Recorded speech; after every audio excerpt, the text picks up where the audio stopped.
बिहार में मचाया हुआ है धमाल। जिस सॉन्ग का नाम है पटना के घाट पे। इस सॉन्ग का गायक कलाकार हैं खेसारी लाल यादव और आरोही सिंह। ये गाना एक छठवें पर्व की सॉन्ग है जो छठवें पर्व के एक दिन पहले रिलीज हुई है, जिसका अभी तक क्या आपने इस गाने को सुना है? अगर नहीं सुना है तो आप यूट्यूब पर संग्राम म्यूजिक पर गाने को सुन सकते हैं।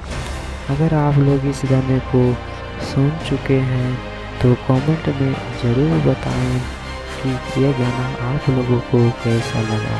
वहीं आपको बताते चले कि दूसरी सॉन्ग जो बिहार में ट्रेंडिंग पर है वो है पवन सिंह का पटना के घाट। तो आप सभी लोगों की क्या राय है कि खेसारी लाल की सॉन्ग पटना के घाट पे और पवन सिंह का गाना पटना के घाट, दोनों में से सबसे ज़्यादा व्यू किस पर आएगा?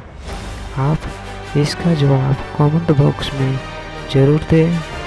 अगर वीडियो अच्छा लगा हो तो लाइक करें और ऐसे ही खेसारी लाल के रिलेटेड वीडियो देखना चाहते हैं तो चैनल को सब्सक्राइब करें। जय हिंद, जय भारत।